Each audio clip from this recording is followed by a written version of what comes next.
well, like Jesse and everybody else, was, I think, on air, not behind closed doors, because people have always challenged, some of other people's claims to being the first and things like that, but they don't necessarily do that publicly or somewhere someone else could debate it. Right. So. But he had some Amsterdam courage, I guess. Right. Exactly. Yeah. Well. Yeah. He has to answer it. So, guys, I think so. We're rolling now. So, guys, I thought we had some phenomenal shows, and just thank you all for bringing in top of the line guests, diverse guests, asking them different things, really challenging them to think about history in a new way. I think together we're doing some really great things for the music genre. So I thank you all so much for what you do. Yeah, so yes, the access and the vision, you're credited. It's your baby. With a lot of what has come to be. Well, it's all of our babies now. So she's sharing her baby. Exactly. I need to share all you all's kids. Three people and a baby. 3 people and a baby. Yeah. There you go. So, guys, just great work this year. So, in preparation for the podcast, I really want to talk about the, 4 really great guests that we had on this year. Greg Gray, Jesse De La Pena, Executive Suite, and who am I missing? Chip E. And Chip E. 4 of many. Exactly. 4 of many of our guests this year. But I want to highlight sort of those guests. Kevin, why bring Chip E has been on the show before. Certainly. Maybe not with you, but he had been on before, maybe a couple of times.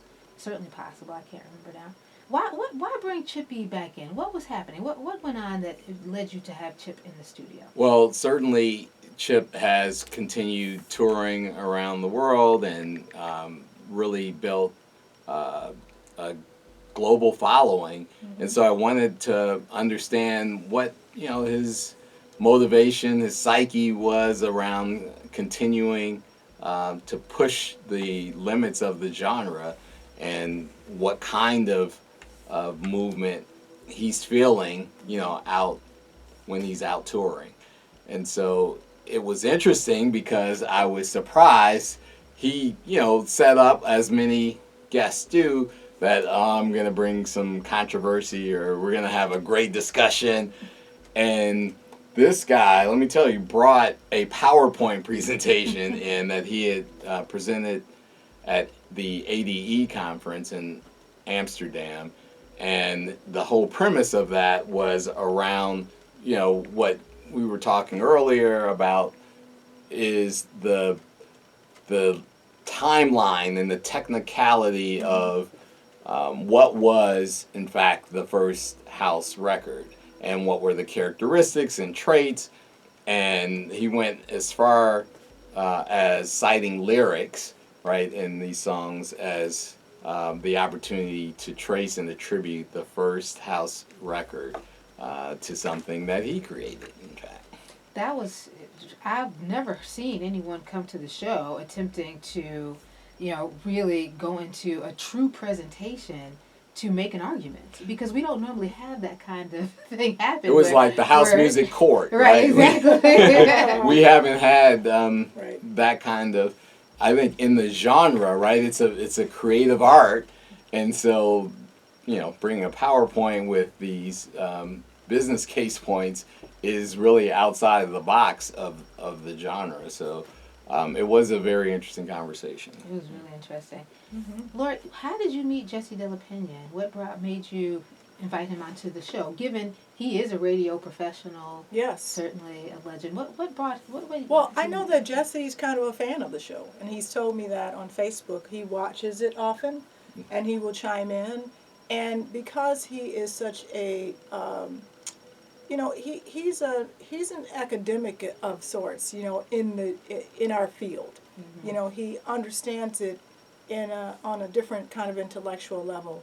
He calls himself an open format DJ. So when I met him, I was DJing hip hop and he was doing hip hop, and we were doing all kinds of stuff. And to have a house music format where he can easily blend in and out, I think he's one of those unique characters who really looks at music the landscape of not only house music but dance music in Chicago from a very macro level. So he understands it, as a radio DJ, as someone who has to sort of pull through other people, Absolutely. So he understands it as a promoter, because he used to promote his own parties. He was the first. I mentioned this on the show, but when I was in the hip hop group, he was the first person outside of our hip hop group that was like, come and do my shows. So he's been doing that kind of work for over 20 some years. Being long time in both in hip hop and house music, and now with his platform on public radio, he's got the Vocalo show, and he does music programming, and he's just really very entrepreneurial in a lot of ways, and so he's just an interesting character, and I think a little bit understated, in when we think about who's influential in Right. Chicago. Extremely influential. Tremendously influential in a very sort of covert way. He's not Yeah. a very overt. Yeah, well, sort that's of, not his I am style. a legend. He's not gonna. et He's cetera. not gonna be the Little Richard. Right. Like Exactly. Yeah, I was some amazed. people in our community. It adds to the flavor of the Absolutely, community. keeps it fun. Yeah. Kevin, when Greg Gray came onto the show, he had just gone through a recent tragedy. Yes. I thought for certain that he would cancel.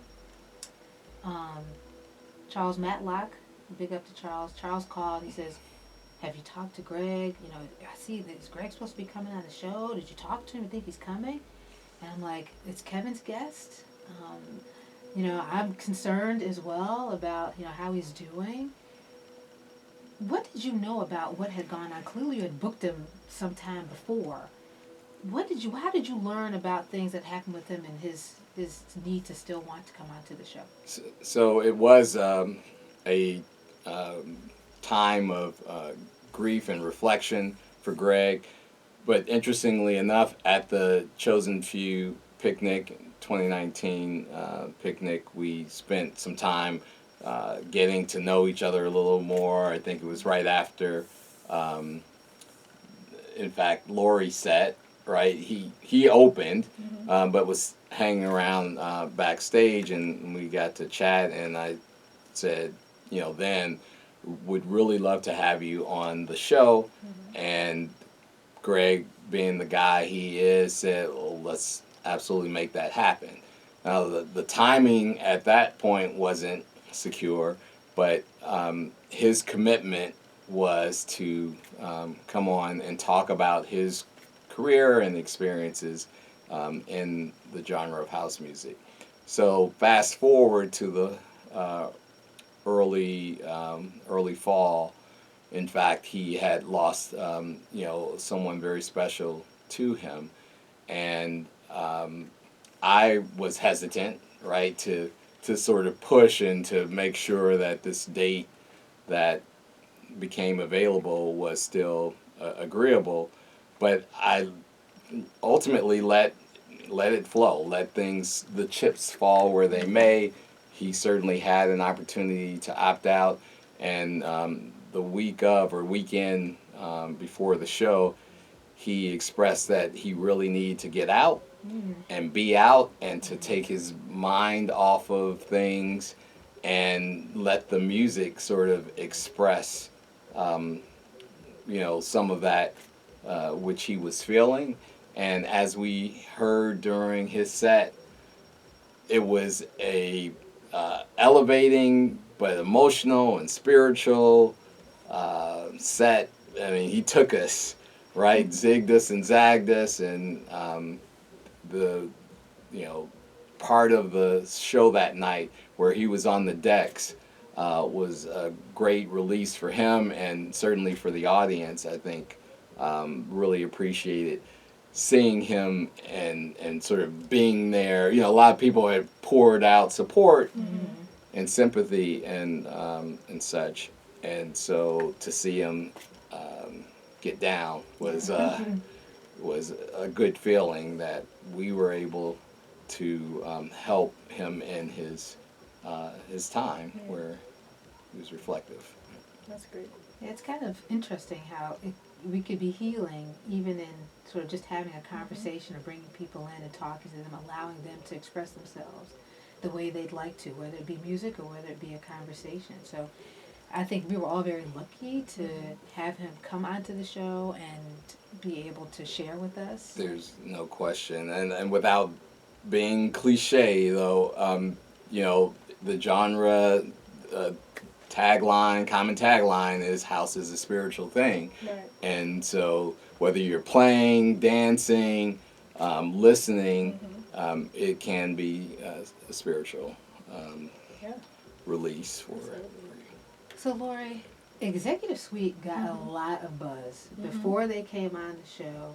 I didn't know who Executive Suite was, so I'm wondering why people are excited. You know, I'm like, what is going on here? Right. Like, why are people texting me and calling me about Executive Suite? Really. And so I didn't know who Executive Suite was. How long have you known them? Tell me all their names again, and why did you bring them on? Why did you think? Because you've been doing this a long time. Why now? Why bring them on now?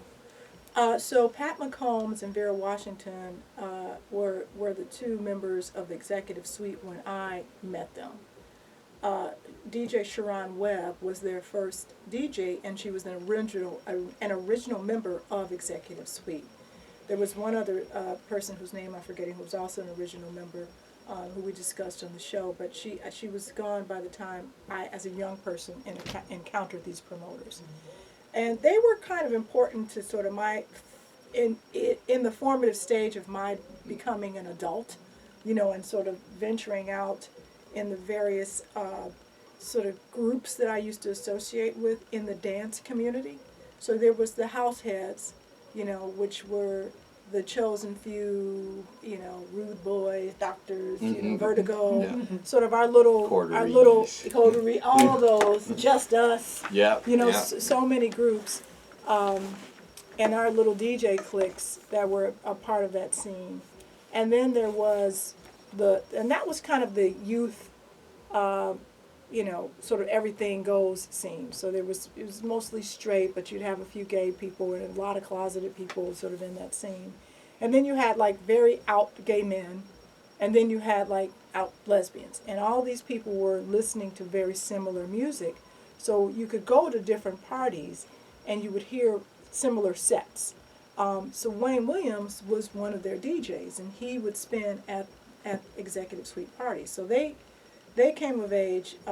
You know, Sharon Webb, I was not old enough to experience her as a DJ per se.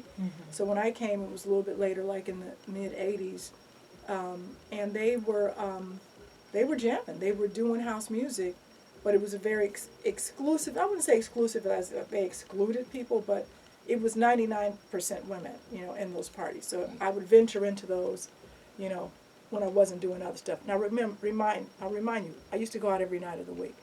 So I was always finding some place to go and Sunday We through need Sunday. an entire Lowery Branch. We need a whole Larry Branch interview. 3-hour Yeah. interview. I would go And I want to go to every parties. step, and I want to hear all those different groups that you're referencing. You know, like so. What group? This was the gay man group. What was happening there? Yes. What was happening in the all girl group? Lots What was of going scenes. down? Yeah. But the common thread was that house music. And, well, I would say its predecessor, disco and punk, Yeah, and punk, punkish, you know, and these other threads of disco, punk, rock, you know, absolutely. that morphed into what we understand as house music. That was happening in all these various places. So I feel like, you know, the women's community we don't talk about that a lot in house community, in house world, but there were women who were just like we were, young, teenage, 20-somethings coming of age, but doing it in a very different kind of crowd. You're not going to see them at the warehouse per se. Some you might, but the vast majority you wouldn't. You wouldn't see them at a Vertigo party or a Justice party, you know. But they're partying. But they're partying. Yeah, exactly. They're doing it. So I really always admired them. I always appreciated how they would put on, you know, something special for people. There was always kind of a theme, and you kind of dressed up for it, and you know, and it was a different vibe. So as a person who was bi and coming out and trying to figure out my life, they were a part of sort of my formative development, you know. And so I thought it was, and I know that that spoke to many women, and many men who would hang out with him. So I thought it'd be important to hear their story too. When did you, so you met them very early on. When did you decide, where did you see them? What made you bring them onto the show at this point? Well, in the show? Pat McComb and Vera continue to be activated. You know, they don't do parties anymore, but they're still wildly popular. They do social justice type work. They're often recognized for just breaking boundaries in lots of other ways. Awesome. Yeah, and so they stay, they stay very relevant. You know, they don't retire and go away. They're really active, and continue to inspire other people, older and younger. You know, so I think I never stay out of touch with them. You know, I constantly, we stay on Facebook, and I'll see them at events now and then, and they're pretty interesting and activated, and I just think that they have an important story that hasn't been told.